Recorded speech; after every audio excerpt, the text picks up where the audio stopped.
el pecho, ¿verdad? Que también es un dolor en el pecho, pero que no va a ser tan intenso como un infarto como tal. También, ¿verdad? Vamos a tener las cardiopatías isquémicas crónicas con insuficiencia cardíaca y vamos a tener, ¿verdad? La muerte súbita cardíaca. Pasemos a la siguiente. Ok, entonces, ¿verdad? La causa predominante dentro de las cardiopatías isquémicas, ¿verdad? Va a ser que se va a dar porque va a haber una insuficiencia, ¿verdad? En la perfusión. Esto relacionado con las verdaderas demandas que va a tener el miocardio. También es importante que sepamos, ¿verdad?, que los grados variables de los cambios de las placas, las trombosis y los vasoespasmos agudos superpuestos van a contribuir, ¿verdad?, a lo que es el CPI.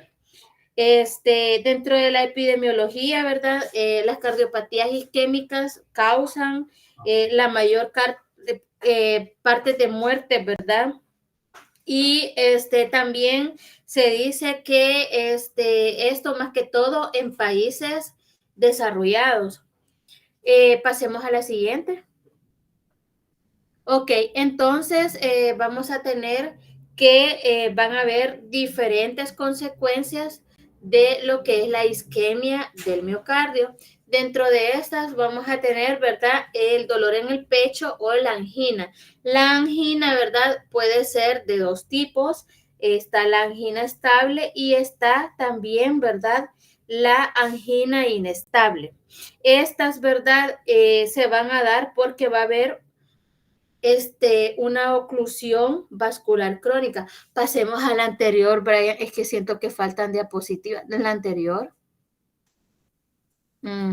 Bueno, dele adelante, la que estábamos.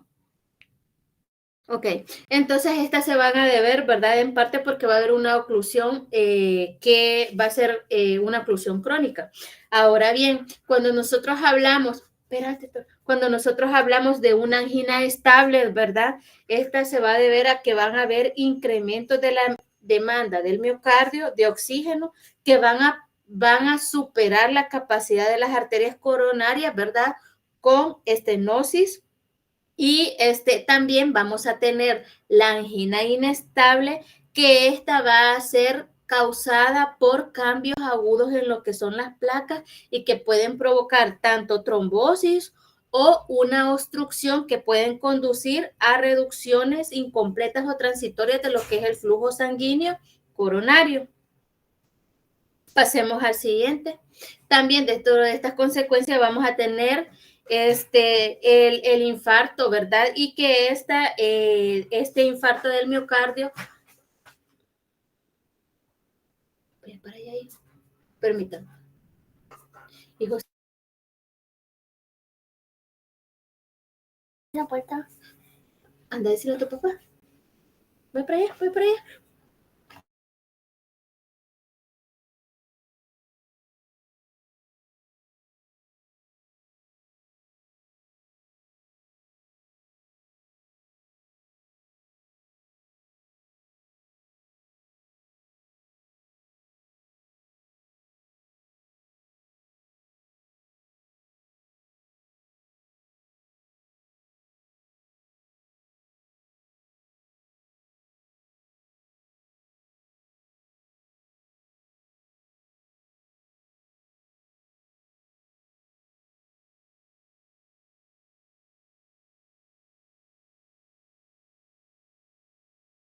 Y esta se va a ver a que va a haber una estenosis fija o ya sea un cambio agudo en lo que es las placas. Pasemos a la siguiente. Esto ya lo habíamos visto nosotros en lo que era la clase de vaso sanguíneo.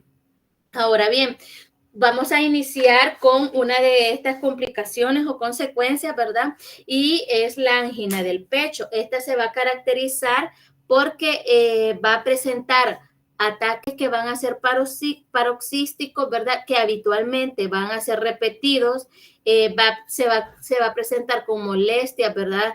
Torácicas, subesternales o precordiales, que estas van a estar causadas por una isquemia del miocardio, pero que va a ser transitoria, que puede ir de lo que son 15 segundos a 15 minutos, ¿verdad? Y que esto va a ser insuficiente para inducir la muerte de lo que son los miocardiocitos. Por eso no se llama como tal, ¿verdad? Un infarto al miocardio.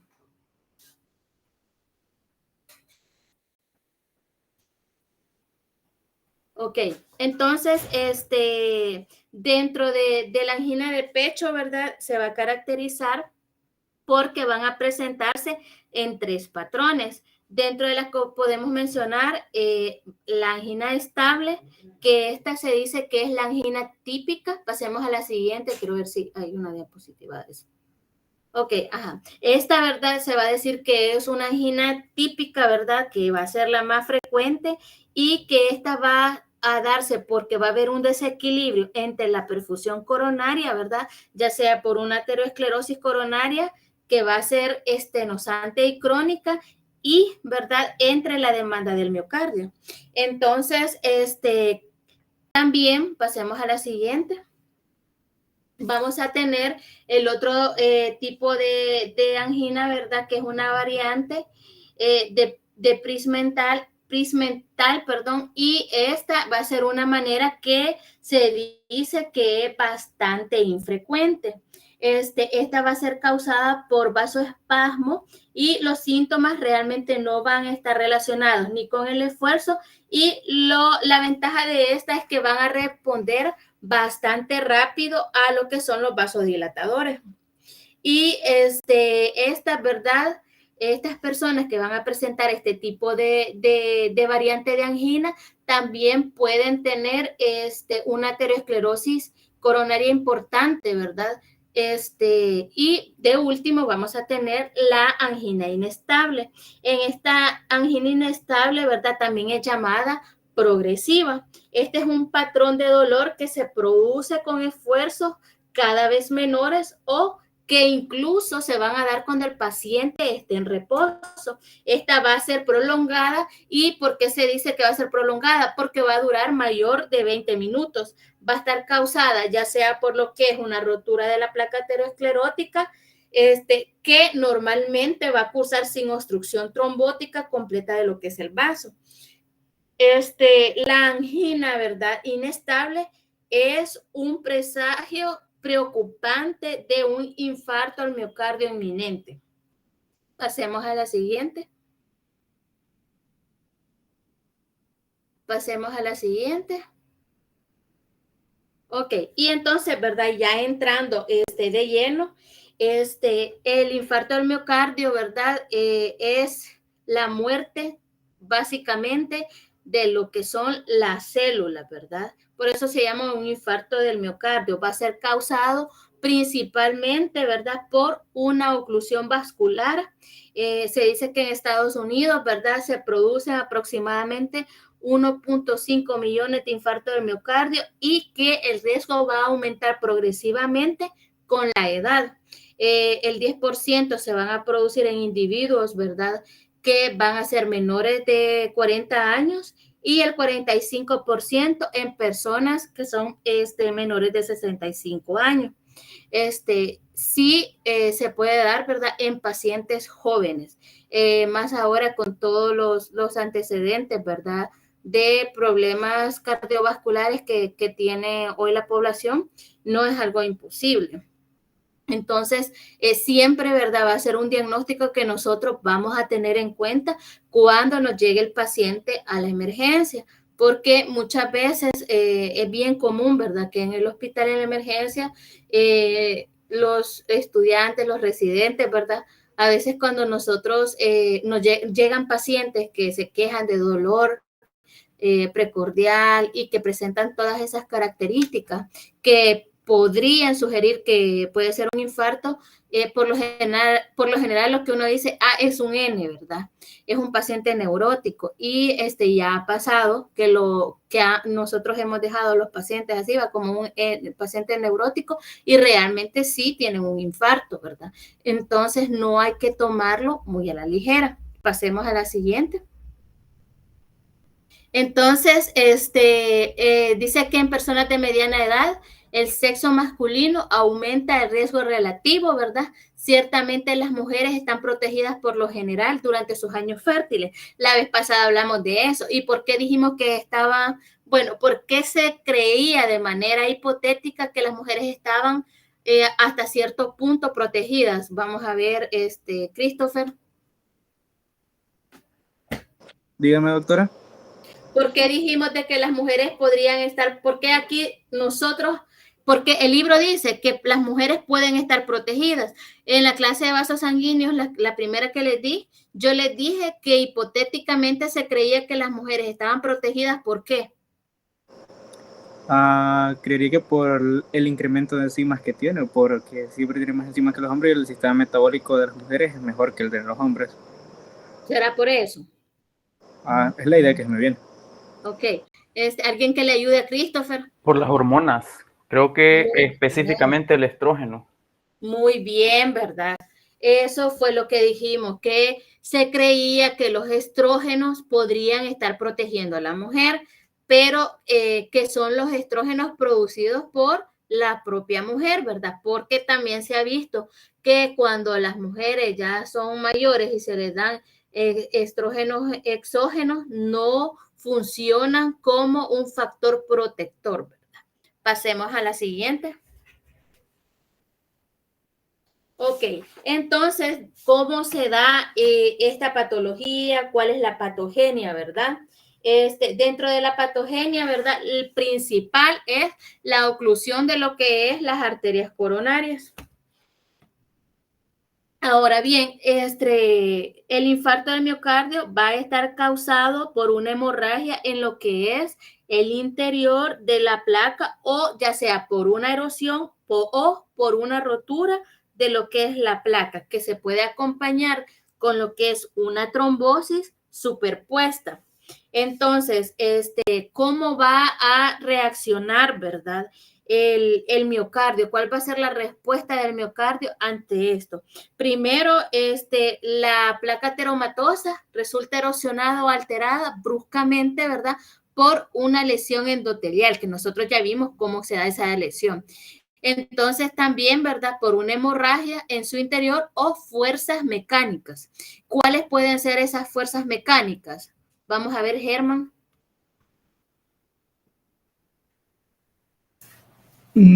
Puede ser también una hipertensión. Una hipertensión, muy bien, eso es, ¿verdad? Esa puede ser una fuerza mecánica, ¿verdad? Que puede llevar, ¿verdad? A que se dé una erosión o una rotura de esta placa ateromatosa que ya está existente en el paciente, ¿verdad? Exponiendo el colágeno subendotelial y el contenido de la placa necrótica de sangre. Posteriormente a esto, ¿verdad? ¿Qué pasa? Las plaquetas se van a adherir, se agregan y son activadas, ¿verdad? Y van a liberar tromboxano, tifosfato de adenosina, serotonina, que estas lo que van a hacer es que van a causar todavía más agregación plaquetaria, ¿verdad? Entonces, el cuerpo sabe que está pasando algo, viene y reacciona, pero esa reacción no siempre va a ser la manera más adecuada. Luego, ¿verdad? Se va a dar una activación de lo que es, ¿verdad? La coagulación por un factor tisular y otros mecanismos, ¿verdad? Que se van a sumar, ¿verdad? Al trompo en crecimiento. Posteriormente a eso, ¿verdad? ¿Qué va a pasar? En minutos, ¿verdad? El trombo puede pasar a ocluir por completo la luz de la arteria coronaria. Entonces, todo ese movimiento, ¿verdad? Que se da, que como está sangrando, llegan plaquetas y viene y llegan más plaquetas, entonces eso termina de obstruirme ese vaso que ya estaba obstruido o llegan a causar una oclusión, ¿verdad? Pasemos a la siguiente. Ok, y entonces en esta imagen, ¿verdad? Lo que nosotros vamos a observar es cómo se da la progresión de la necrosis miocárdica tras la oclusión de lo que son las arterias coronarias. Entonces, primero lo que nosotros vamos a observar, ¿verdad? Es que la necrosis va a comenzar en una zona pequeña del miocardio por debajo de la superficie endocárdica y en el centro, ¿verdad? De la zona isquémica. ¿Y qué es lo que podemos observar en la primera imagen, verdad? Primero, lo que podemos observar es que vamos a tener en el corazón que está del lado derecho, ¿verdad?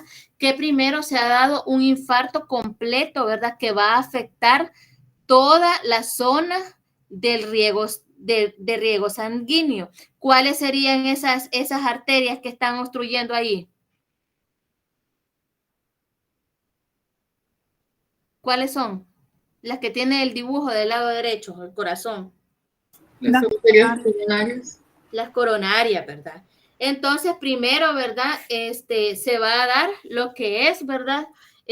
Una obstrucción de las coronarias, ¿verdad? Y que va a afectar toda la zona del área en riesgo. Posteriormente a eso, ¿verdad? Vamos a observar nosotros que si vemos en la parte inferior, ¿verdad?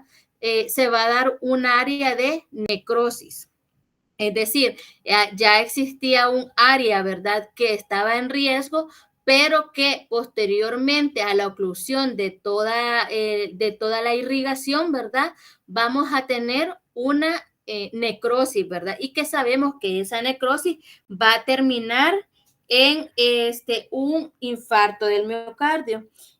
Ahora bien, el área que va a depender, ¿verdad?, del vaso ocluido para su perfusión va a ser el miocardio, el que se va a llamar miocardio en riesgo. Y además de eso, ¿verdad? Podemos observar ahí que hay una zona muy estrecha, ¿verdad? Del miocardio que va a estar inmediatamente por debajo del endocardio y que aquí va a haber un área de necrosis, ¿verdad? ¿Por qué? Porque además de que no le va a llegar riego sanguíneo, sabemos nosotros que pues el riego sanguíneo lleva oxígeno, ¿verdad? Y entonces a la falta de estas dos situaciones se va a dar un área total de necrosis. Pasemos a la siguiente. Ahora, ¿cómo va a responder, verdad, el miocardio ante esto? Primero, ¿verdad? Sabemos nosotros que la obstrucción arterial coronaria va a disminuir el flujo sanguíneo de una región del miocardio, que ya lo pudimos ver. Ahora, cuando la isquemia, la disfunción miocárdica rápida y en último término el deterioro vascular prolongado va a provocar la muerte de los miocardiocitos. ¿Qué dijimos en la primera clase que eran los miocardiocitos? Las células del corazón. Las células del corazón. ¿Y cuáles son las funciones de los miocardiocitos?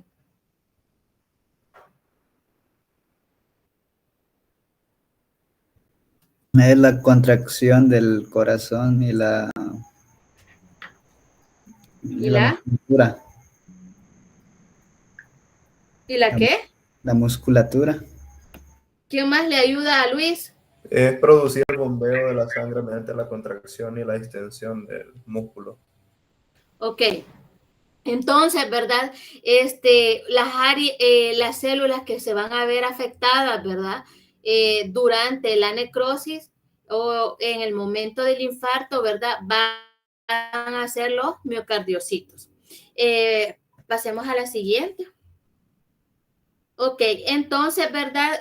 Vamos a tener que se van a dar una serie de consecuencias que van a ser tanto morfológicas a nivel tanto macroscópico como microscópico, pero que además de eso van a haber una serie de procesos bioquímicos que se van a dar en el corazón, dentro de los cuales, ¿verdad?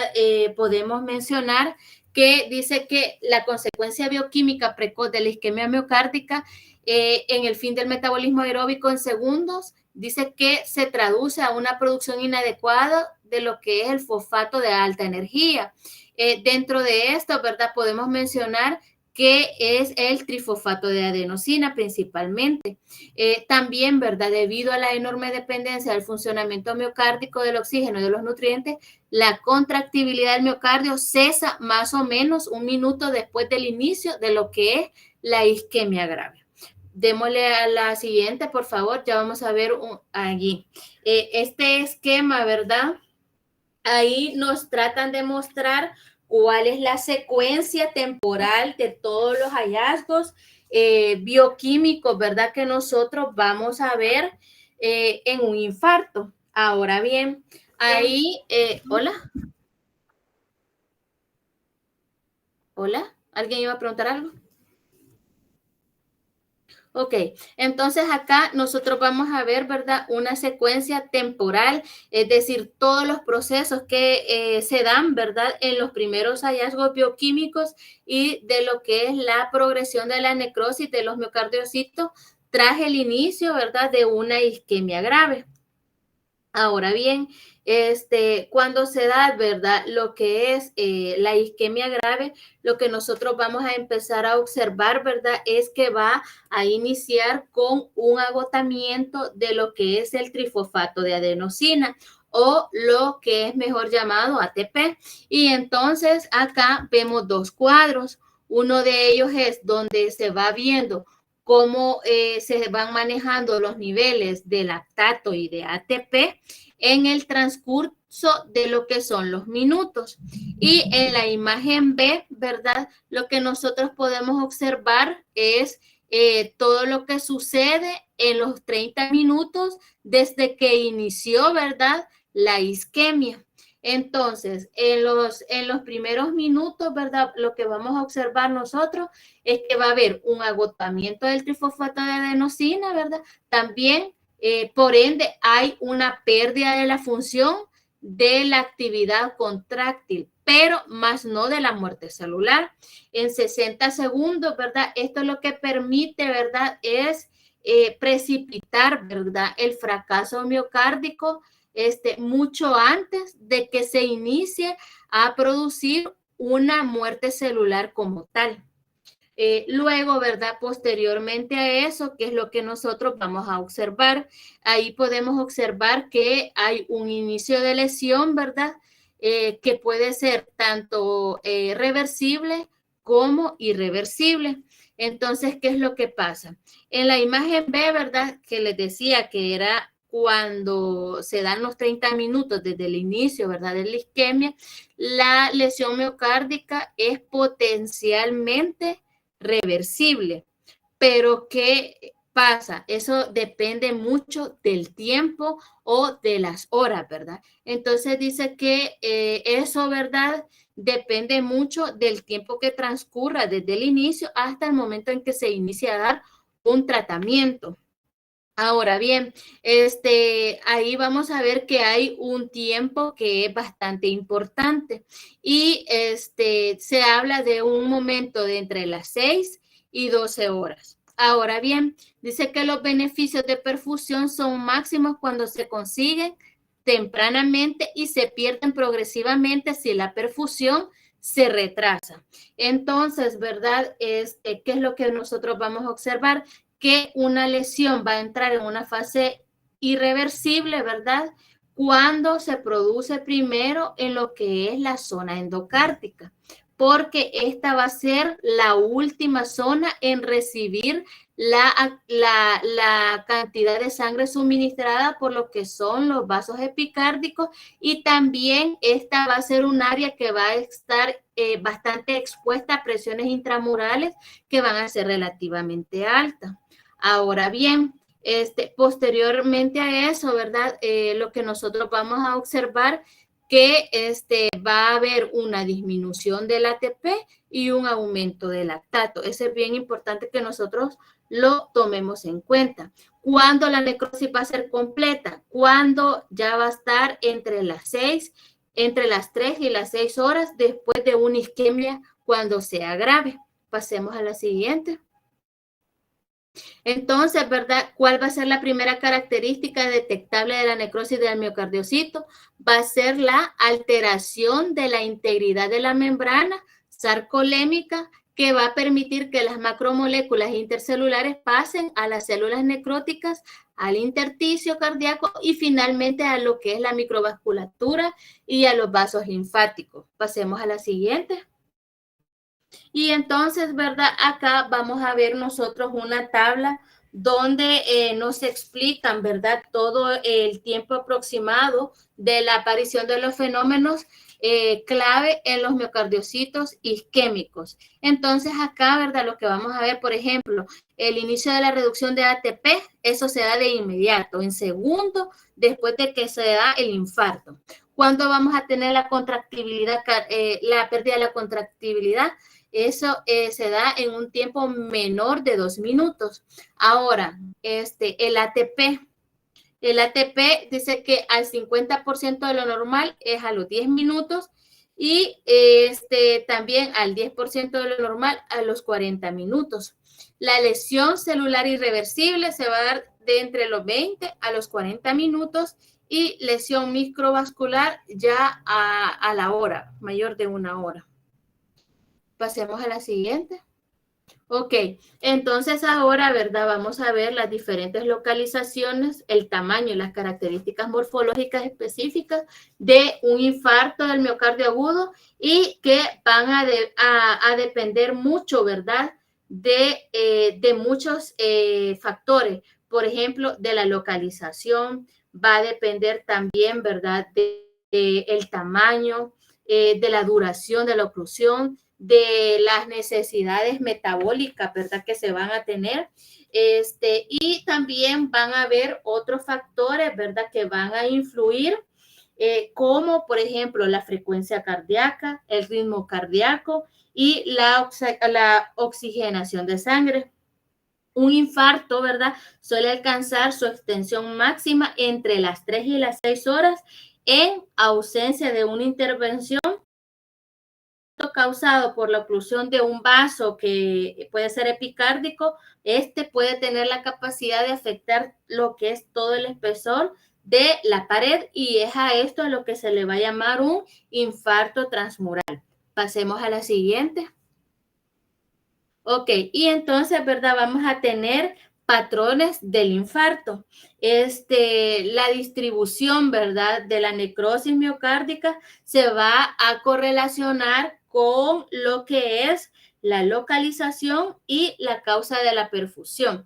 El conocimiento que se tenga de las áreas del miocardio irrigadas por las arterias coronarias principales va a permitir, ¿verdad? La correlación de las obstrucciones específicas de vasos con sus áreas de infarto del miocardio correspondientes.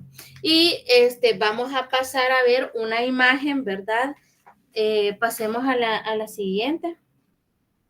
Ok, y acá, ¿verdad? Podemos observar cómo se da la distribución de la necrosis isquémica del miocardio y que acá está correlacionada con la localización y también va a estar relacionada con la naturaleza de lo que es la perfusión reducida. Ahora bien, tenemos, ¿verdad? Que los infartos pueden ser transmurales, que esto se produce cuando se ocluye un vaso epicárdico. Entonces, en ausencia, ¿verdad? De lo que es una intervención terapéutica, ¿verdad?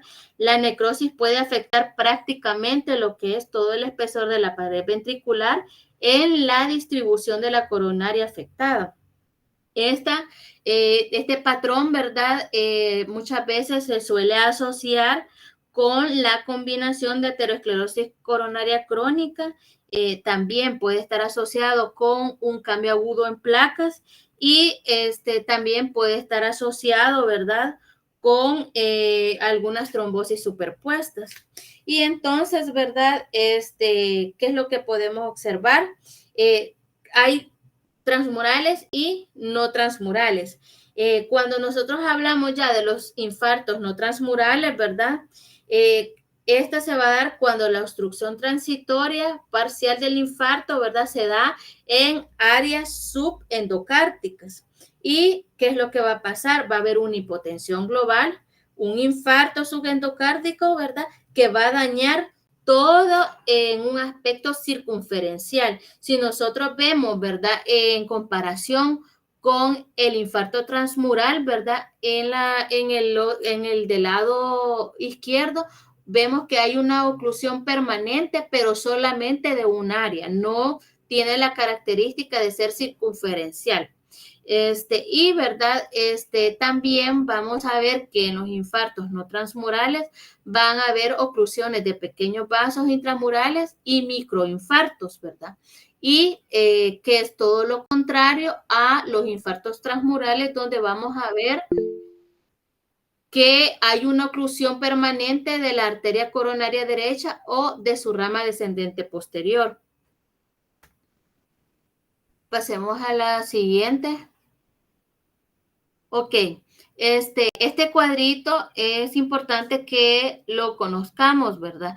Porque aquí nosotros vamos a ver la esencia de la morfología de lo que son los infartos del miocardio. Aquí podemos ver las características macroscópicas y las características microscópicas. Y entonces nosotros sabemos, ¿verdad? Por ejemplo, acá sale el tiempo. En el tiempo dice que macroscópicamente no vamos a observar nada. Microscópicamente tampoco se va a observar nada. Ahora bien, cuando ya la lesión se va a volver irreversible, ¿verdad? Vamos a empezar a notar que en el cuadro ponen una cantidad, ¿verdad? De horas, días y semanas, ¿verdad? Y todos los cambios que se van a dar en el transcurso del tiempo. Pasemos a la siguiente. Ok, hay una parte, ¿verdad?, que es bien importante, que es la modificación del infarto por perfusión. El objetivo, ¿verdad?, terapéutico del infarto del miocardio es rescatar la máxima cantidad de miocardio isquémico. Esto, ¿verdad?, se logra restableciendo lo que es la perfusión tisular lo antes posible, ¿verdad? Y esta perfusión se va a llevar a cabo mediante trombolisis, ¿verdad? Que es una disolución del trombo, y también, ¿verdad? Una serie de procesos que pues ustedes van a ir conociendo más que todo en medicina interna, ¿verdad? Que es donde ustedes van a aprender cuáles van a ser los diferentes tratamientos que le van a dar a estos pacientes para que vayan mejorando su cuadro. Pasemos a la siguiente. Entonces, la lesión por perfusión. La lesión por perfusión, ¿verdad? Van a haber diferentes factores que van a contribuir a lo que es esta lesión por perfusión. Entonces, en esta lesión, ¿verdad? Por perfusión, vamos a observar que, por ejemplo, habla de lo que es la disfunción mitocondrial. ¿Qué es lo que pasa? La isquemia va a ser capaz de poder alterar la membrana de lo que es la mitocondria, ¿verdad? Y esto va a producir que se dé la entrada de lo que es proteínas a las mitocondrias, ¿verdad? Y esto va a llevar a una tumefacción o a una rotura, ¿verdad? De lo que es la membrana de las células. Además de eso, ¿verdad? Cuando nosotros tenemos esta rotura, se van a liberar cierto contenido que va a promover el proceso que llamamos apoptosis. También, ¿verdad? Dentro de esto tenemos la hipercontractura de los miocardiocitos, ¿verdad? Nosotros dijimos, ¿se recuerdan que en la primera clase les dije que el guión que nosotros que va a depender mucho, ¿verdad?, de la función cardíaca es el calcio? Y aquí en esta hipercontractura lo que nosotros vamos a observar es que en ciertos periodos de isquemia la cantidad de calcio intracelular va a aumentar, y esto se va a deber, ¿verdad?, debido a un reciclaje alterado del calcio y un daño de lo que es el sarcómero. También acá juegan un papel muy importante, ¿verdad?, los radicales libres, que si recuerdan, eso ya lo vimos en patología 1, ¿qué eran los radicales libres? Moléculas inestables que Ajá. normalmente son productos residuos de las mitocondrias. Ok, entonces podríamos decir que son tóxicos. Alexis. Sí, Ajá. producen estrés oxidativo. Exacto, ¿verdad? Entonces acá, en este proceso del infarto, ¿verdad? Se van a producir los radicales libres y estos radicales libres, ¿verdad? Lo que van a hacer es que me van a ir a dañar los miocardiocitos, alterando, ¿verdad? Lo que son las proteínas y los fosfolípidos de la membrana celular. También vamos a tener una agregación leucocítica, ¿verdad? Que esto puede contribuir, ¿verdad?, a que se dé una oclusión de la microvasculatura, empeorando ya el cuadro. Y también vamos a tener, ¿verdad?, las plaquetas y la activación de complemento, que también estos van a ir a contribuir a la oclusión de la microvasculatura. Pasemos a la siguiente. Ok, y entonces acá, ¿verdad? Tenemos un esquema donde nosotros podemos ver los diferentes efectos, ¿verdad? Que son los efectos que les acabo de mencionar de la perfusión sobre la viabilidad y la función del miocardio. Tras la oclusión coronaria, la función contráctil se pierde en 2 minutos y la viabilidad se va a iniciar a tener un descenso, ¿verdad?, en unos 20 minutos. Y entonces ahí, ¿verdad?, lo que nosotros podemos observar también, como en el esquema pasado, es tiempo, ¿verdad?, donde la función, ¿verdad?, va a ir disminuyendo, ¿verdad?, en los primeros 2 minutos, ¿verdad?, debido a la oclusión coronaria, ¿verdad? Y que la viabilidad lo hace 20 minutos después. Ahora bien, esto se da si no existe la capacidad de poder restablecer la perfusión. Entonces, ¿verdad? Si no se da esto, casi todo el miocardio, ¿verdad?, se va a morir. Toda el área afectada, ¿verdad?, va a terminar en una necrosis. Ahora bien, ¿qué va a pasar si esa oclusión es temporal y se logra hacer un restablecimiento del flujo? Pues se va a evitar, ¿verdad?, lo que es una necrosis, ¿verdad? Pero sí va a existir una lesión por reperfusión. Y ¿qué es lo que se va a dar, verdad? Pues se puede dar una disfunción ventricular post-isquémica. O sea que quiere decir que aunque se dé, ¿verdad?, un restablecimiento por perfusión, no quiere decir que esa parte, ¿verdad?, va a quedar intacta. Siempre va a tener cierto daño. Pasemos a la siguiente. Ok, y aquí, ¿verdad? Tenemos una imagen macroscópica en la imagen A, ¿verdad? En donde nosotros podemos ver las consecuencias de la isquemia miocárdica seguida por reperfusión. En la imagen A, ¿verdad? Y en la imagen B ya nosotros podemos observar, en la imagen B ya podemos observar, ¿verdad?, una necrosis del miocardio con hemorragia. La hemorragia, ¿verdad?, que nosotros podemos observar, están en esas áreas blancas, en esos espacios blancos nosotros vemos un montón de puntitos rojos. Esa es la hemorragia, ¿verdad? Y también, ¿verdad?, podemos observar que va a haber presencia de mucha necrosis. Pasemos a la siguiente. ¿Cómo vamos a diagnosticar un infarto del miocardio? No voy a entrar mucho en eso del diagnóstico, ¿verdad? Porque no es parte de, pero sin embargo es importante que ustedes conozcan. Primero, ¿verdad?, el infarto del miocardio se va a diagnosticar por síntomas clínicos. Además de eso, ¿verdad? Es decir, nosotros tenemos que hacer una buena historia clínica, ¿verdad?, para tener una sospecha que puede ser un infarto del miocardio. Además de eso, vamos a necesitar análisis de laboratorio, ¿verdad?, en búsqueda de proteínas cardíacas, que ya las vamos a ver nosotros. Y además de eso, ¿verdad?, vamos a necesitar un estudio muy importante que es el electrocardiograma. Además de todo eso, ¿verdad?, el paciente dice que se va a presentar clásicamente con un dolor torácico prolongado, ¿verdad? Dice que es descrito como una sensación de ser aplastado, un dolor punzante o presión asociado a lo que es un pulso rápido. Va a tener una sudoración profusa, ¿verdad? Que es llamada diaforesis.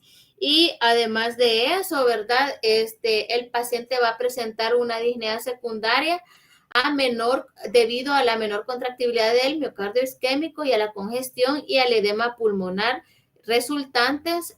Son unos síntomas bastante frecuentes. También, ¿verdad? El paciente puede presentarse con historia de epigastralgia, ¿verdad? O un dolor en el pecho, ¿verdad? Que se va a irradiar al brazo, ¿verdad? Entonces, todos esos síntomas nosotros los tenemos que tomar en cuenta para poder hacer un buen diagnóstico.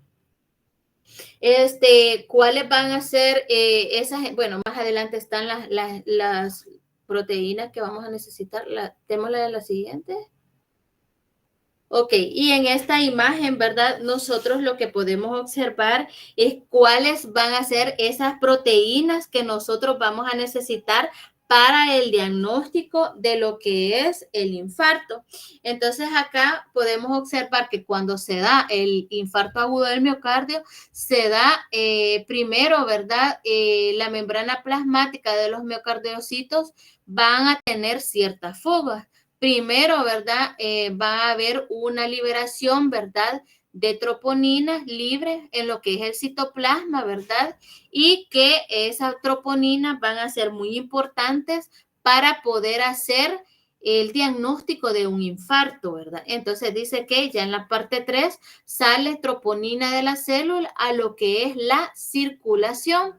Posteriormente a eso, ¿verdad? Lo que nosotros vamos a tener es que para poder hacer un diagnóstico, ¿verdad? Vamos a necesitar la presencia de la troponina en lo que es plasma. También, ¿verdad? Acá en esta imagen nosotros vamos a ver a los cuantos días después del infarto del infarto agudo del miocardio se da la presencia de la troponina, ¿verdad? Ya sea con perfusión o sin perfusión. Pasemos a la siguiente. Entonces, los tratamientos iniciales, ¿verdad? No vamos a entrar mucho en contexto. Lo que les iba a decir, que las troponinas cardíacas van a empezar a elevarse dentro de las 2 a 4 horas, ¿verdad? Del infarto y van a alcanzar su máximo entre las 24 a 48 horas después de lo que es el infarto agudo del miocardio. Y que si se da, ¿verdad? La reperfusión, estas cantidades de troponina pueden llegar a alcanzar un límite máximo. Ahora bien, ¿cuáles van a ser el tratamiento? El tratamiento, ¿verdad? Que van a necesitar estos pacientes. Primero, ¿verdad? El oxígeno complementario es bastante importante. Los nitratos, antiagregantes plaquetarios, ¿verdad? Beta bloqueantes, una reperfusión inmediata, ¿verdad? Porque sabemos que de eso va a depender mucho que tanto nosotros logremos rescatar de esa parte del corazón dañada. Y dice que tenemos que nosotros mejorar el aporte de oxígeno al miocardio respecto a la demanda y monitorización precoz de lo que son las arritmias y su tratamiento. Pasemos a la siguiente. Ok, entonces, ¿cuáles van a ser las consecuencias y las complicaciones de lo que es el infarto? Le vamos a preguntar a Noemí Grimaldi. Noemí, ¿nos ayuda a leer, por favor?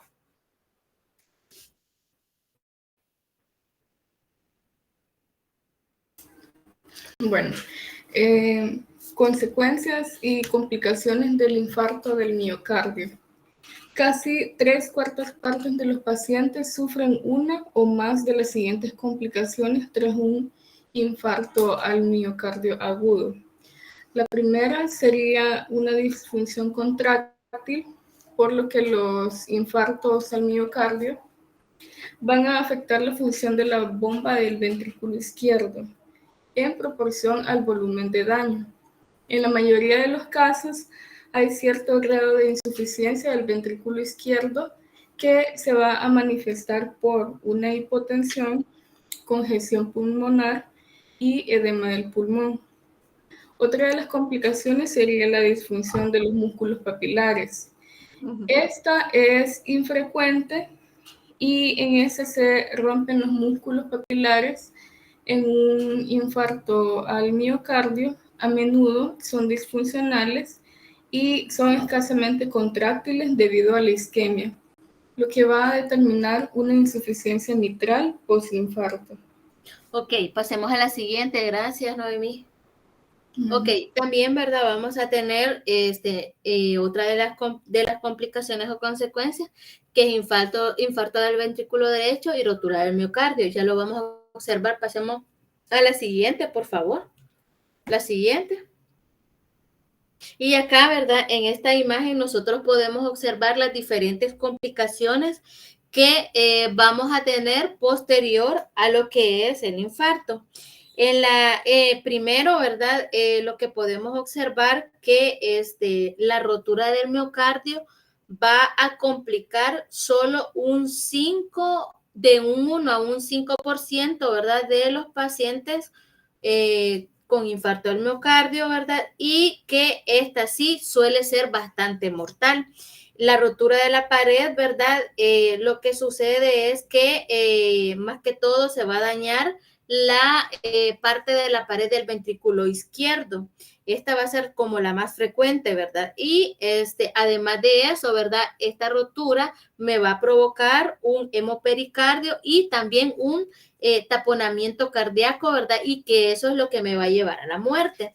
Ahora bien, en la imagen B, lo que nosotros podemos observar, ¿verdad? Dice que es una pericarditis fibrinosa, donde se está mostrando una superficie epicárdica oscura y rugosa sobre lo que es un infarto agudo. Es lo que está señalando la flecha. En la imagen C, lo que nosotros vamos a observar, ¿verdad? Es que ya hay una rotura, ¿verdad? Ahí podemos ver en la C, en medio, se ve que ya hay una rotura de lo que es el músculo papilar debido a una necrosis. Tenemos la imagen D, que es una pericarditis fibrinosa. La pericarditis, ¿verdad? Fibrinosa va a ser toda esa parte oscura que se observa en la imagen D, ¿verdad? Y eso se da sobre el infarto. En la imagen E, lo que podemos observar, ¿verdad? Es un ventrículo izquierdo, ¿verdad? Que está a la derecha en esta vista apical de 4 cavidades del corazón, que igual, ¿verdad? Ya tiene un daño. Y por último tenemos una última imagen, ¿verdad? Donde se puede observar la presencia de un aneurisma apical de lo que es el ventrículo izquierdo. Eso solamente para que ustedes puedan observar las imágenes. Pasemos a la siguiente. Y con esto, ¿verdad? Finalizaríamos esta parte, ¿verdad? Pasemos a la siguiente. Bueno, a la anterior. Ok, dentro de la cardiopatía isquémica crónica, ¿verdad? Dice que utilizando el término de cardiopatía isquémica crónica, denominada a menudo miocardiopatía isquémica por los clínicos, esto se usa para describir la insuficiencia cardíaca congestiva que a la vez es progresiva como consecuencia de un daño miocárdico isquémico acumulado y unas respuestas compensadoras inadecuadas. Pasemos a la siguiente. Entonces, acá lo que nosotros podemos observar es un esquema donde se presentan las diferentes causas y consecuencias de las cardiopatías isquémicas. Y además de eso, ¿verdad? Se muestran las diferentes interrelaciones entre la enfermedad arterial coronaria, el cambio agudo en placas y la isquemia miocárdica y también el infarto del miocardio. Por ejemplo, dice que tenemos la enfermedad arterial coronaria. Dentro de esta enfermedad arterial coronaria, ¿verdad? Podemos tener la isquemia miocárdica y podemos tener el cambio agudo en placas, trombosis de las arterias coronarias. ¿Qué pasa? Esa isquemia del miocardio me puede llevar de un solo a lo que es la muerte súbita cardíaca, o me puede llevar a una isquémica crónica. Ahora bien, pero también tenemos el cambio agudo de las placas. Este cambio agudo de las placas, ¿verdad? Me puede llevar a una isquemia miocárdica de gravedad y duración crecientes, que por sí misma me puede llevar a lo que es una muerte súbita. Ahora bien, si no me va a llevar a una muerte súbita, esto me lleva a un infarto del miocardio, ¿verdad? Con pérdida de músculo y la presencia de arritmias. Y entonces acá, ¿verdad? Nos muestran tres partes, donde en una podemos tener la reparación del infarto, la remodelación ventricular o una hipertrofia, ¿verdad? O dilatación del músculo viable, que estas van a ser como esas cuestiones compensadoras que se van a dar, ¿verdad? Pero que esto me puede llevar a una cardiopatía isquémica crónica, que si bien no van a causarme la muerte, pero sí me van a causar un daño crónico, ¿verdad? Y que esta cardiopatía isquémica crónica me puede llevar a lo que es una muerte súbita, o me puede llevar a una insuficiencia cardíaca congestiva, que de igual manera me va a llevar en algún momento a una muerte súbita. Pasemos a la siguiente. Ok, vamos con las arritmias. Le vamos a pedir a Olga Asensio que nos ayude a leer la diapositiva. Bueno, las arritmias, pues se supone que son anomalías de la conducción miocárdica, y estas pueden ser mantenidas o esporádicas. En otras palabras, llamadas paroxísticas. Ahora bien, los ritmos aberrantes se inician en cualquier punto del sistema de conducción, desde el nódulo SA hasta el miocardiocito individual. Normalmente se clasifican en su función de origen en las aurículas supraventriculares. Olga, ¿qué es el nódulo SA?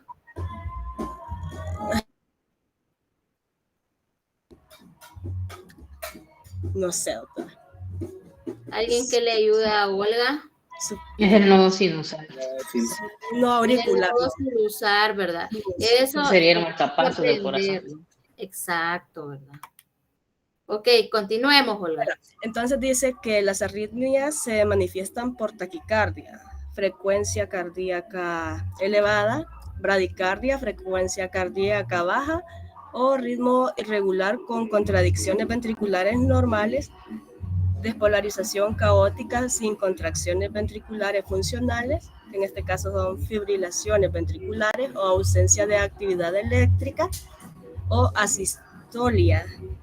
Ahora bien, las lesiones isquémicas son causas frecuentes desde los trastornos del ritmo, ya sea por daño directo o por la dilatación de las cavidades cardíacas, que estas alteran la descarga del sistema de conducción. Ok, gracias. Pasemos a la siguiente. Bueno, dele al anterior, por favor, Brian. Lo que nos estaba diciendo, ¿verdad, Olga? Es que nosotros, ¿verdad? Los pacientes, ¿verdad? Con arritmias pueden presentar diferentes lesiones isquémicas, que estas van a ser las diferentes causas, o van a ser una causa frecuente del trastorno del ritmo, que prácticamente una arritmia es el trastorno del ritmo del corazón. Entonces, ¿por qué se puede provocar? Puede ser provocado por un daño a lo que es el nódulo sinoauricular, ¿verdad? También pueden ser causados por una fibrilación auricular, que esta puede ser causada por una despolarización esporádica de los miocardiocitos auriculares, y también, ¿verdad?, se pueden dar por lo que es un bloqueo cardíaco, que se produce, ¿verdad?, por una disfunción del nódulo auriculoventricular, perdón. Pasemos a la siguiente. Y vamos a ver también, ¿verdad?, otro trastorno del corazón, que es la muerte súbita cardíaca, que es algo que ya nosotros habíamos visto en la clase de vaso sanguíneo. le vamos a preguntar a, vamos a ver, Reina. Dígame. Reina, ¿qué hablamos de la muerte súbita en la clase, la primera clase de vaso sanguíneo? Sí, Hasta no sé si... historia. ¿Mande? Hasta les puse una historia, un dato histórico ahí. Un dato histórico. Sí. ¿Alguien que nos ayude? No ¿De qué sé, les no sé hablé? si estoy bien, pero bueno, de la historia sí no recuerdo, la verdad. Ajá, pero díganos. Pero no sé si se refería a cuando no hay una correcta irrigación, por decir así, al corazón. No sé Ajá, si estoy bien. Ajá, por una obstrucción, creo, si no me equivoco, de las arterias coronarias. ajá. ¿Qué más dijimos? Vamos a ver. Luis Villatoro, Manuel Reyes, vaya, vamos con Manuel Reyes.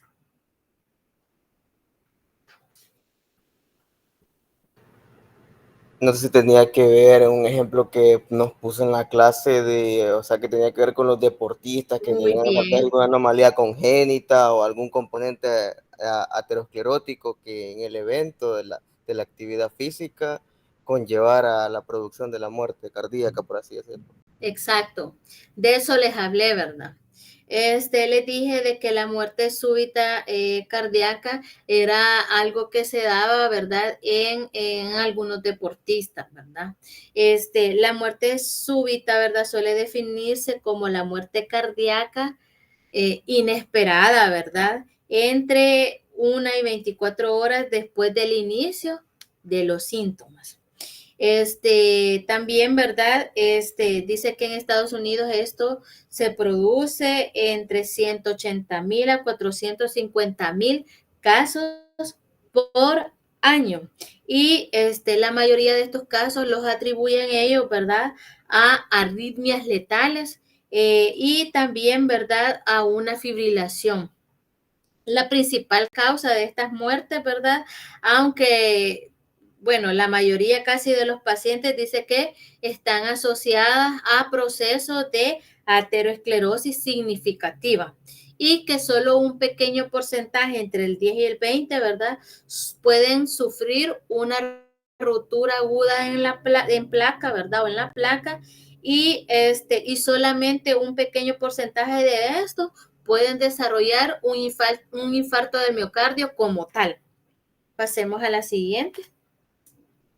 Ok, entonces dice que en víctimas de menos edad, las causas no ateroscleróticas son etiologías más frecuentes de lo que es la muerte súbita cardíaca. Dentro de esas causas, ¿verdad? Vamos a tener las anomalías de la conducción cardíaca, que estas pueden ser ya sea hereditarias o pueden ser adquiridas. También vamos a tener la miocardiopatía dilatada o hipertrófica. También vamos a tener anomalías congénitas de las arterias coronarias, las miocarditis, prolapso de la válvula mitral, también está asociada a la hipertensión pulmonar y hay otras causas diversas como por ejemplo el taponamiento pericárdico, una embolia pulmonar, también pueden ser algunas alteraciones, ¿verdad?, metabólicas, drogas y dentro de estas drogas que están asociadas a esto están la cocaína y las metanfetaminas. Pasemos a la siguiente. Ok, y pasamos, ¿verdad? A la cardiopatía hipertensivas. Esta, ¿verdad?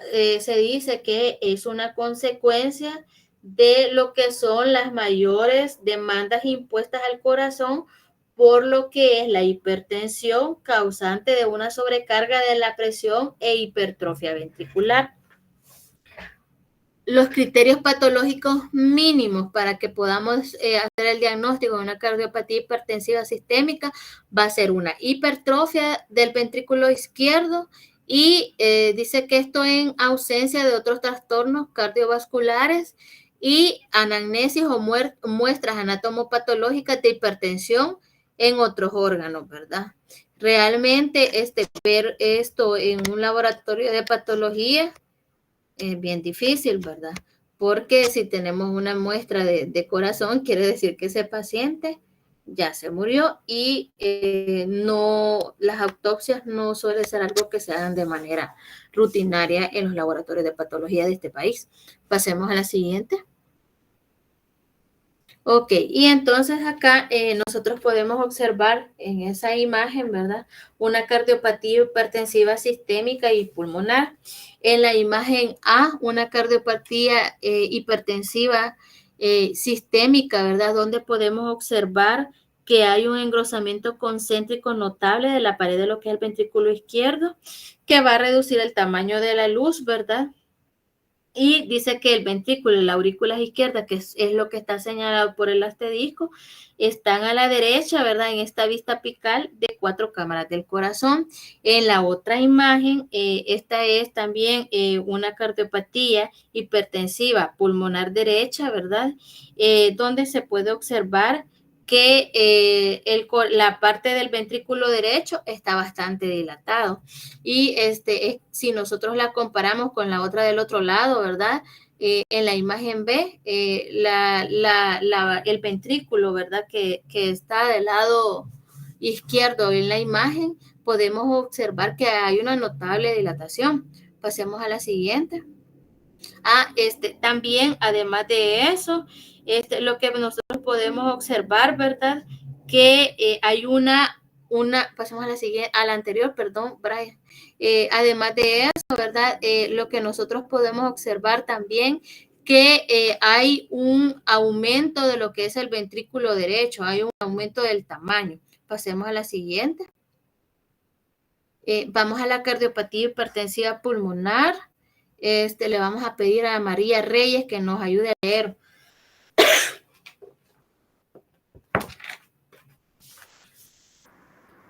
Hola.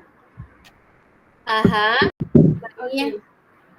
Cardiopatía hipertensiva pulmonar. Normalmente, como la vasculatura pulmonar se corresponde a la vertiente de baja presión de la circulación, el ventrículo derecho tiene una pared más delgada y distensible que en el izquierdo. La CPH pulmonar aislada o corazón pulmonar se debe a una sobrecarga de presión del ventrículo derecho. La CPH pulmonar crónica se caracteriza por la hipertrofia del ventrículo derecho, dilatación y potencialmente una insuficiencia derecha. Las causas típicas del corazón pulmonar crónico son trastornos de los pulmones, especialmente en enfermedades parenquimatosas crónicas como un enfisema e hipertensión pulmonar primaria. El corazón pulmonar agudo puede producirse como consecuencias de embolia del pulmón masivo. Ok, muchas gracias.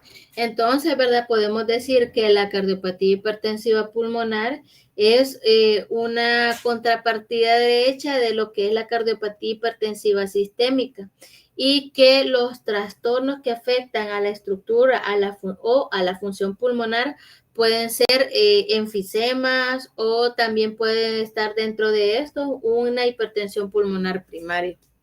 Pasemos a la siguiente. Ok, y entramos a la cardiopatía valvular. Le vamos a pedir, bueno, vamos a ver el listado. Cindy Tatiana, Salvador Blanco.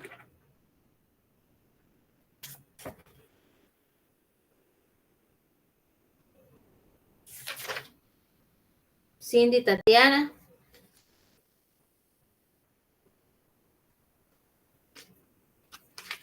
Sí, doctora, es que tengo problemas con internet, por eso que escucho a veces entrecortado.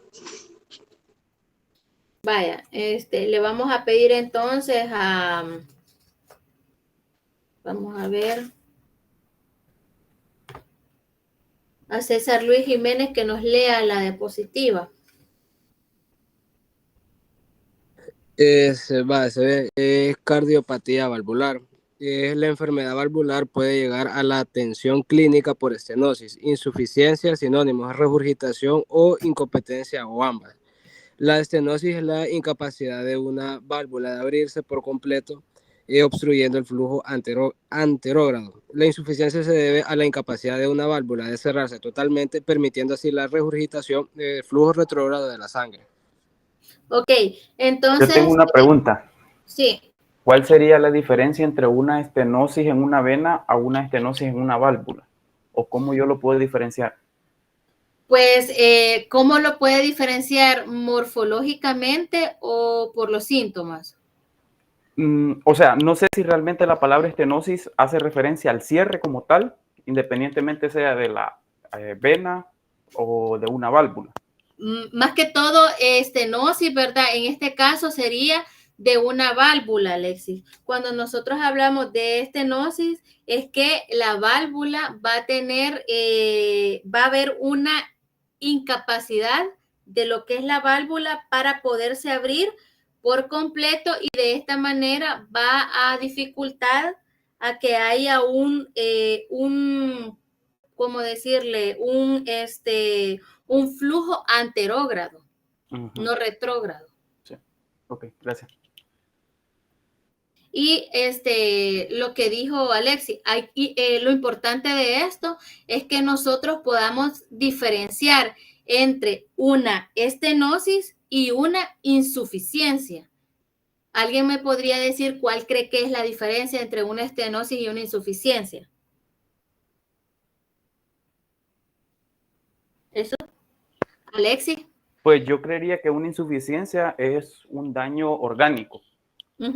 Es decir, hay un daño en la bomba. Ajá. Y pues una estenosis pues es un cierre, en donde pues la bomba está funcionando normal, pero hay algo que impide el paso del flujo. Más o menos, pero al revés. Doctora, ¿no podría ser, vaya, por ejemplo, como tengo entendido, la estenosis se refiere a la estructura como tal, que sería la válvula, ¿no? Exacto. Que son componentes de las venas, como ya sabemos. En cambio, la insuficiencia sería como un defecto, por decir así, en el flujo sanguíneo como tal. No sé si estoy bien.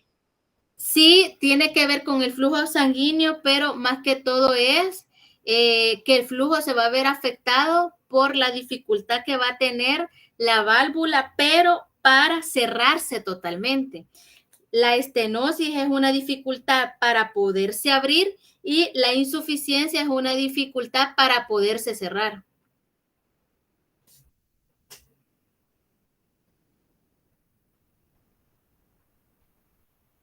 No sé, ¿alguien más? Entonces, ¿qué es lo que va a pasar? En la insuficiencia, ¿verdad? Ahí dice, es una incapacidad para poderse cerrar, y esto lo que va a dar, ¿verdad? Como consecuencia es que va a haber una regurgitación y va a haber un flujo retrógrado, diferente a lo que se da en lo que es la estenosis. Ahora bien, la insuficiencia valvular va a ser un resultado de una enfermedad intrínseca de lo que son las válvulas vasculares. Y ese daño, ¿verdad? La estructura podría estarse debiendo, por ejemplo, a una endocarditis, o también esto puede deberse a una alteración de lo que son las estructuras de soporte, como por ejemplo dentro de esas estructuras de soporte que nosotros podemos mencionar, está la aorta, están las cuerdas tendinosas, los músculos papilares. Entonces, ¿verdad? Esta cardiopatía vascular se dice que puede aparecer de manera brusca, ¿verdad? Como lo que sucede en la rotura de las cuerdas, o también puede aparecer de manera insidiosa a consecuencia de una cicatrización. Y esa cicatrización, ¿verdad? Nosotros sabemos que no siempre el hecho de que se dé un proceso de cicatriz no siempre va a ser positivo. ¿Por qué? Jason. Porque su función normal se ha perdido. Exactamente, ¿verdad? Entonces, la función normal se ha alterado, va a estar limitada, entonces no va a funcionar de la misma manera. Ahora bien, ¿cuáles van a ser las diferentes consecuencias clínicas que se van a presentar en la disfunción valvular?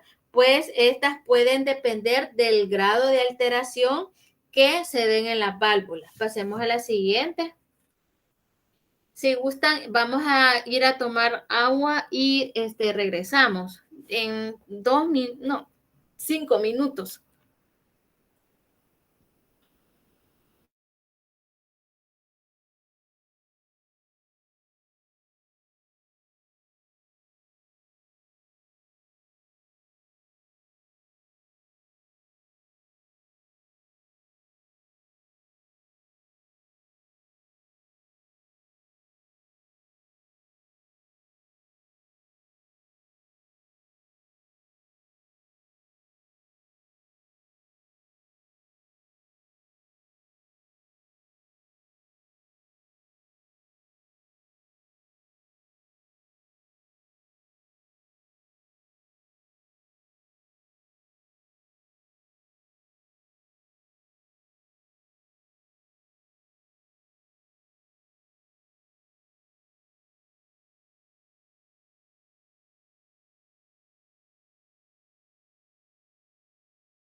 Ok, vamos a hablar sobre las causas más frecuentes de las lesiones vasculares y dentro de las principales que nosotros podemos mencionar tenemos la estenosis y la insuficiencia aórticas.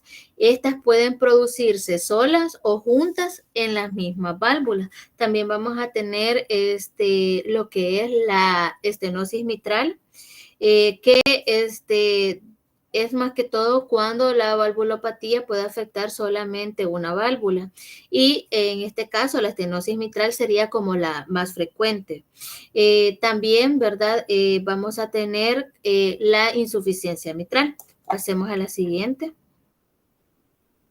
Y acá tenemos un cuadro resumen donde vamos a tener la etiología de las diferentes valvulopatías adquiridas, en donde tenemos, por ejemplo, la enfermedad de la válvula mitral por estenosis mitral y tenemos la enfermedad de la válvula aórtica por una estenosis aórtica.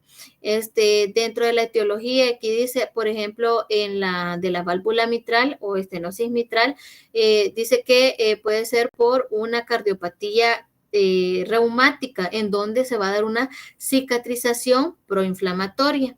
En la estenosis aórtica es una cicatrización también postinflamatoria, también ponen como ejemplo una cardiopatía reumática.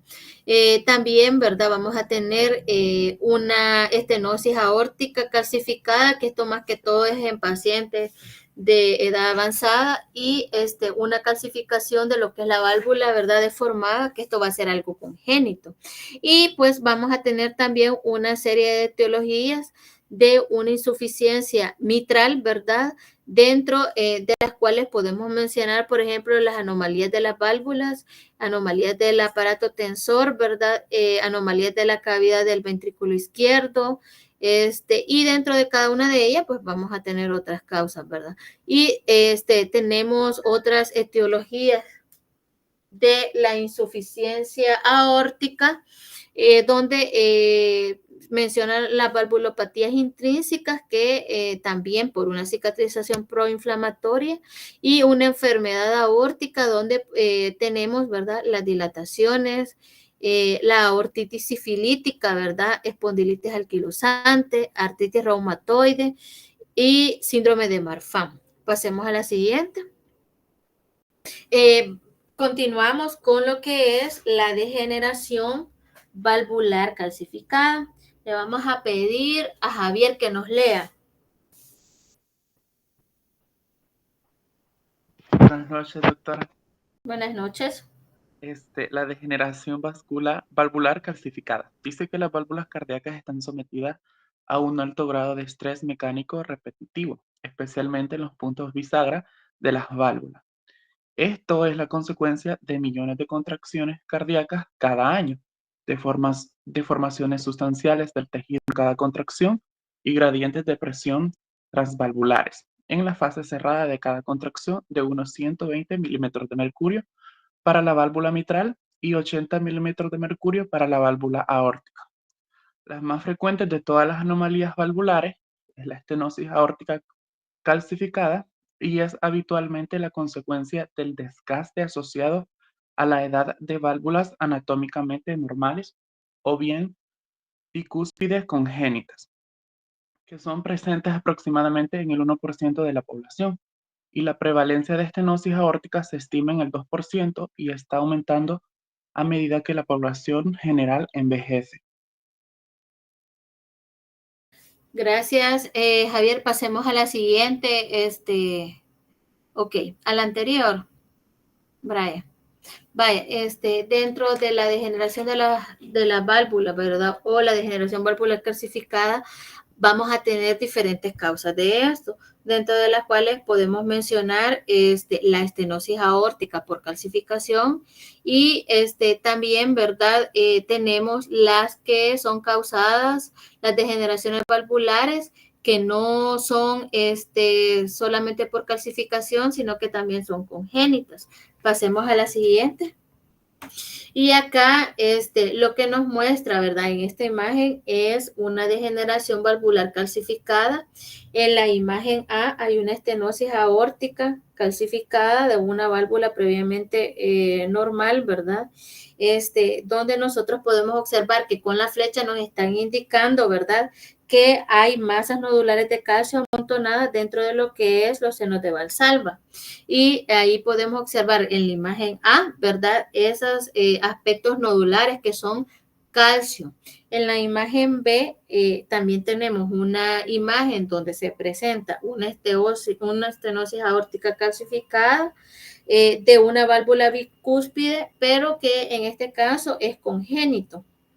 Y en la imagen C y D también hay una calcificación, pero es del anillo mitral, donde también vamos a observar esas mismas apariencias de nódulos, que esos nódulos se deben a depósitos de calcio. Pasemos a la siguiente.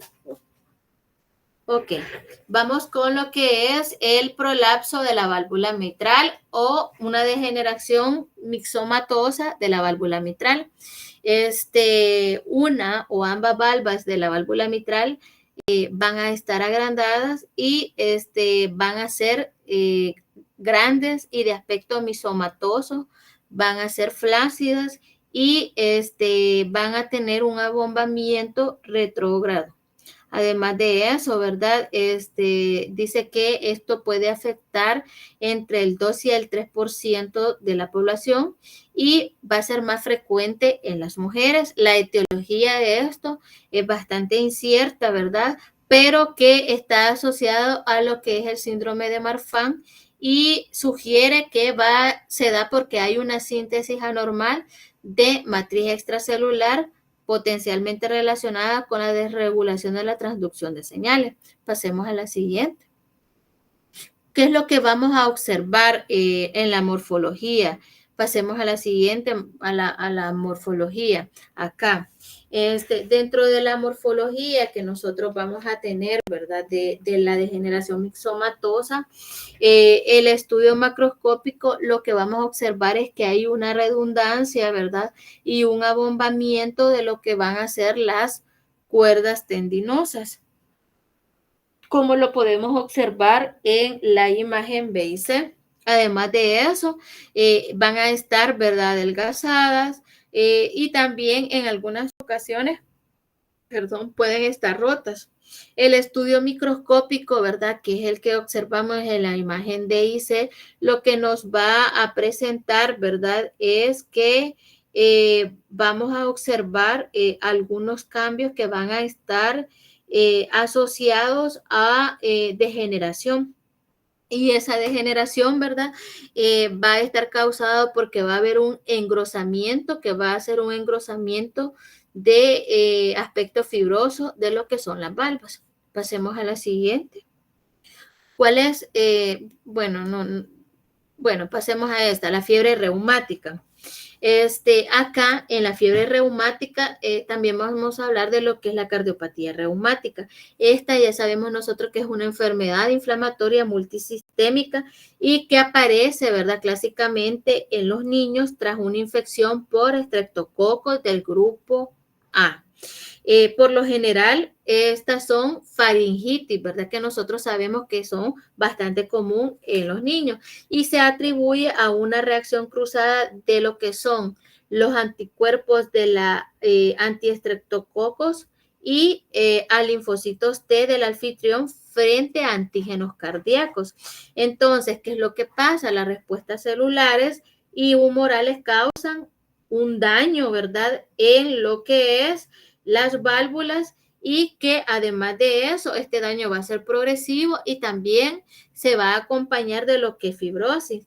Pueden afectar la mitral de manera aislada, ¿verdad?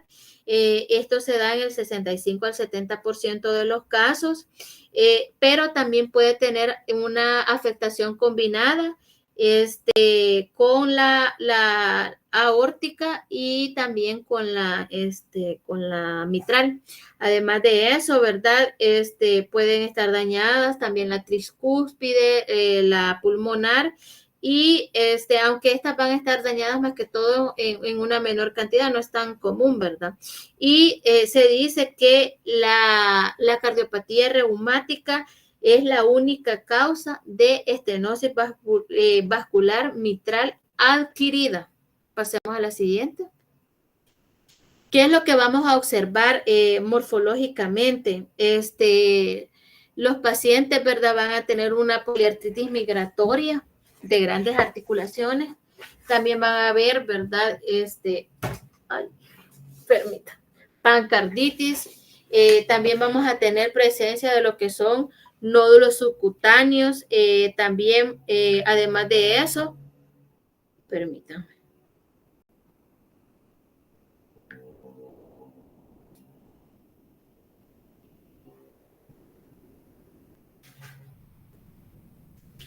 Además de eso, ¿verdad? Va a haber un eritema y vamos a tener la corea de Sydenham, que esto va a ser un trastorno neurológico con movimientos involuntarios rápidos, pero ¿qué es lo que vamos a observar morfológicamente hablando? Pasemos a la siguiente. Y acá podemos ver todo lo que vamos a observar en la cardiopatía reumática aguda. Aquí en la fase aguda es importante que nosotros sepamos que vamos a tener presencia de los cuerpos de Achoff, que estos van a ser patonómicos de lo que es la fiebre reumática.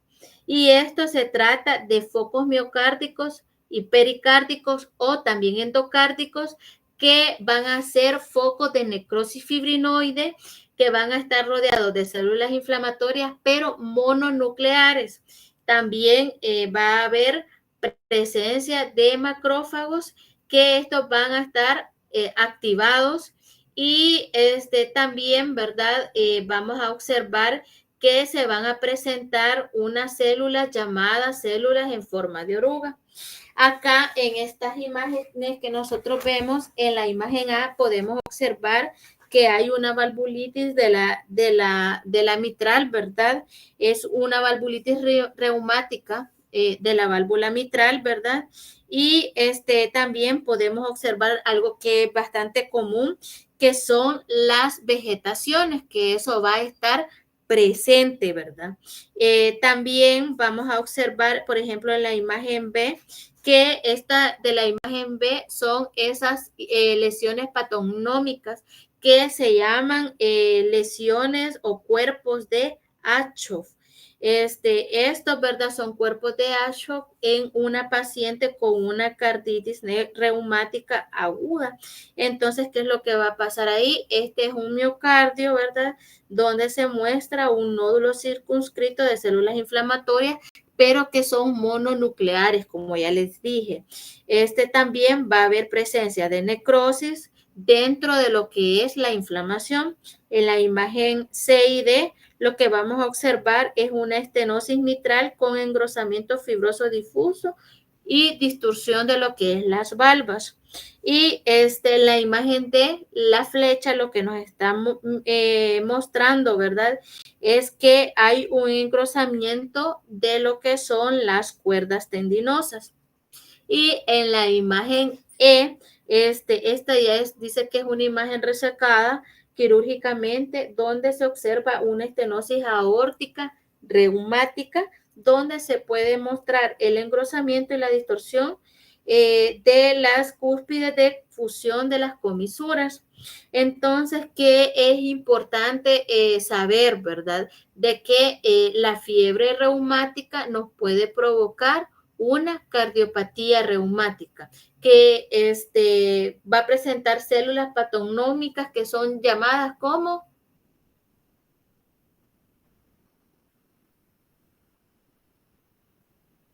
¿cómo se van a llamar las células que les dije que son patognomónicas? Cuerpos de Aschoff. Ok. Pregunta de examen, va.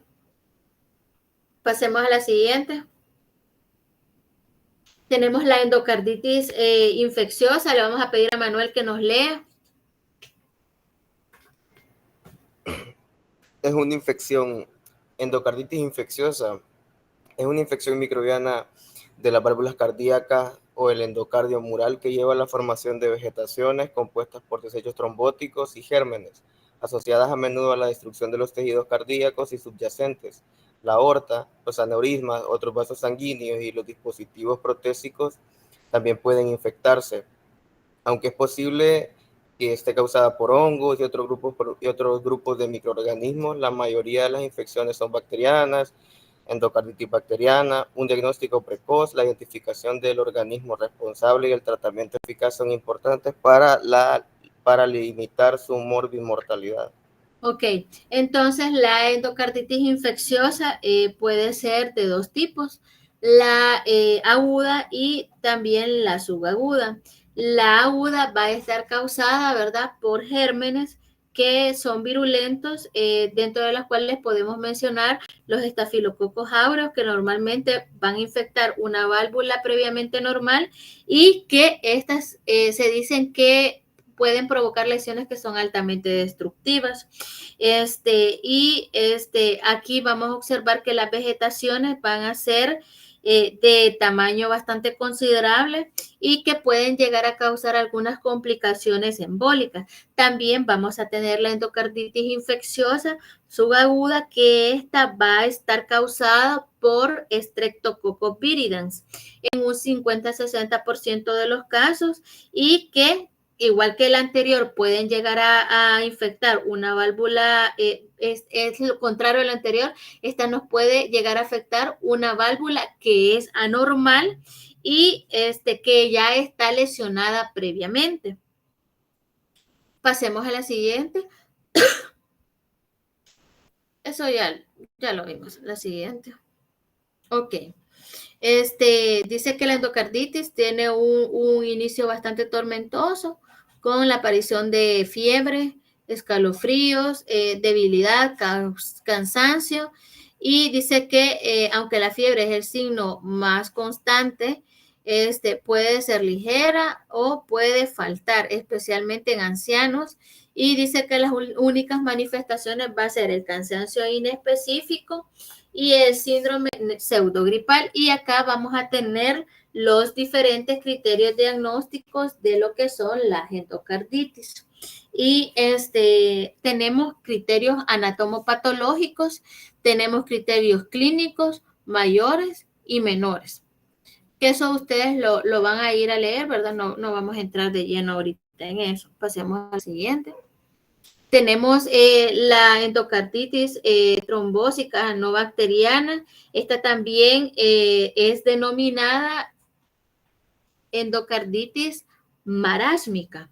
Esta, ¿verdad? Dice que se va a producir característicamente en pacientes con cáncer. ¿Pero qué tipo de cáncer? Especialmente en pacientes que tienen adenocarcinomas mucinosos. Más adelante nosotros vamos a ver ese tipo de cánceres, ¿verdad? También puede estar presente en algunas enfermedades debilitantes, como por ejemplo la insuficiencia renal, la sepsis crónica, también en pacientes con un CID, ¿verdad? Y ¿qué es lo que van a presentar? Pues estos pacientes van a tener la presencia de pequeños trombos que pueden ir de 1 a 5 milímetros de fibrinas, también que tienen plaquetas y que estos se van a adherir de manera laxa a lo que son las valvas de las válvulas. Pasemos a la siguiente. Y acá en esta imagen podemos observar que es una endocarditis trombótica no bacteriana. En la imagen A dice que es una hilera de vegetaciones trombóticas a lo largo de la línea del cierre de las válvulas mitrales, que es lo que nos está indicando la flecha.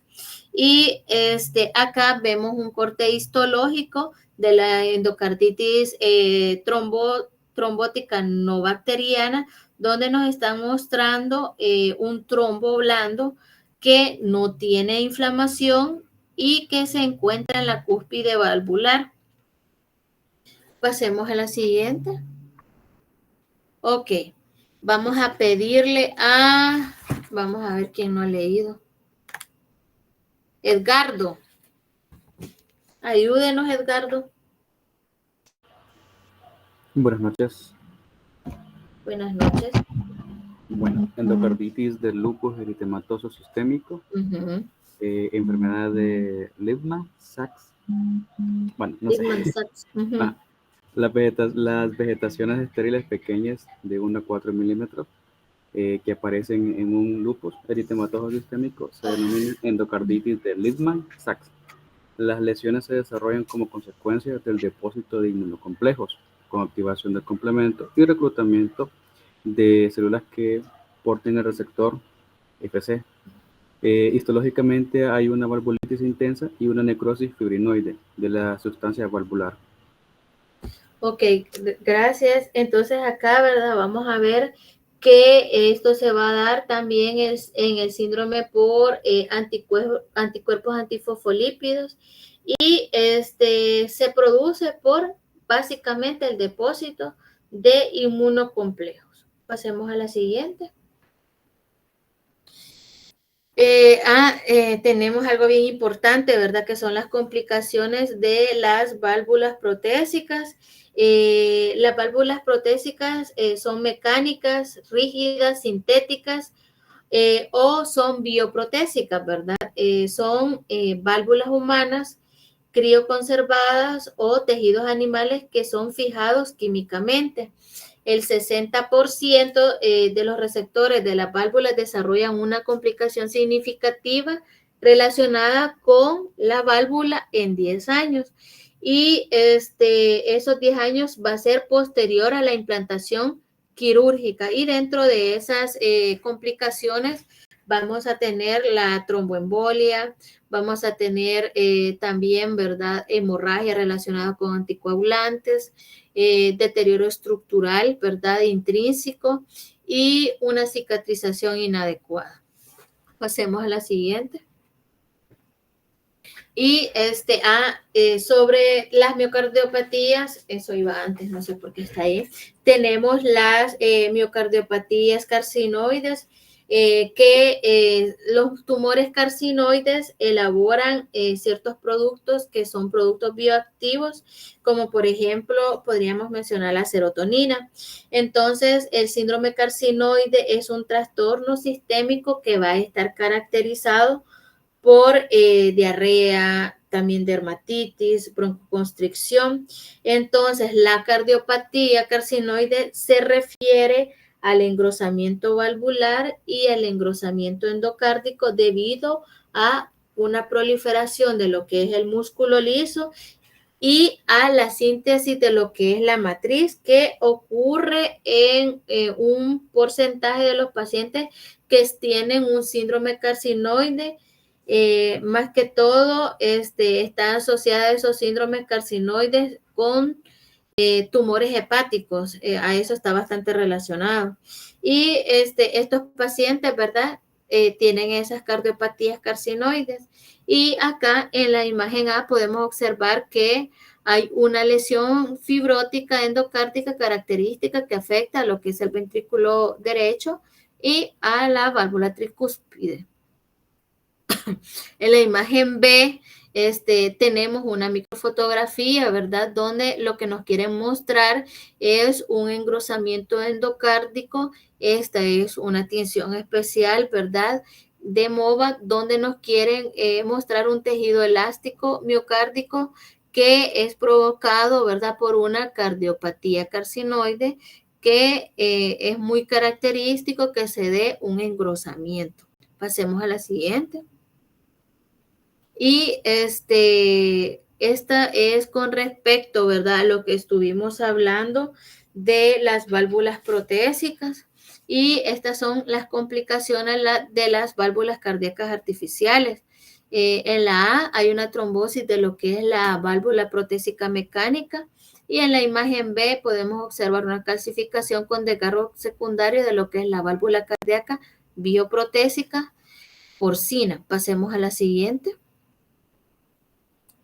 Ok, vamos ya a lo que es las miocardiopatías. Las miocardiopatías se pueden producir por básicamente una difusión miocárdica como consecuencia secundaria previsible de enfermedades isquémicas, también de enfermedades valvulares, algunas enfermedades hipertensivas o de algún otro tipo, ¿verdad? Estas se van a clasificar en diferentes grupos, ¿verdad? Y tenemos las primarias y tenemos también las secundarias. Dentro de las primarias, que son las que afectan predominantemente el corazón, estas pueden ser genéticas o adquiridas. Y también tenemos las secundarias, donde la afectación miocárdica es un componente de un trastorno sistémico multiorgánico. Pasemos a la siguiente. Y acá son los diferentes patrones funcionales de las miocardiopatías, donde podemos ver que tenemos 3 patrones funcionales y fisiopatológicos principales, dentro de los cuales está la dilatada, la hipertrófica y también la restrictiva. Pasemos a la siguiente. Ok, esto, ¿verdad? Se va a clasificar según diferentes criterios, como base genética subyacente de la disfunción, ¿verdad? Y más que todo, acá se van a ver las dilatadas, las hipertróficas y las que se dan por restricción. Lo importante es que ustedes sepan ahorita que existen esas 3, ¿verdad? En eso no vamos a entrar de lleno. Pasemos a la siguiente. Y aquí tenemos los diferentes trastornos asociados a las enfermedades del músculo cardíaco, que ustedes las van a ir a leer. Pasemos a la siguiente. La miocardiopatía dilatada, esa más que todo, lo que vamos a aprender es que se va a caracterizar por una hipertrofia y por una dilatación, que estas van a ser graduales y que van a ser de las 4 cavidades donde además de eso va a haber una disfunción sistólica con una reducción de la contractibilidad. Pasemos a la siguiente. La siguiente. La siguiente. Ok. Y en este cuadro nosotros vamos a ver las diferentes causas y consecuencias de la miocardiopatía dilatada. Bueno, ahorita llegaríamos hasta acá, porque sí, ya creo que ya estamos cansados. Y eso lo vamos a dejar, bueno, creo que ¿cuántas diapos faltan, Brian? Ya falta poquito.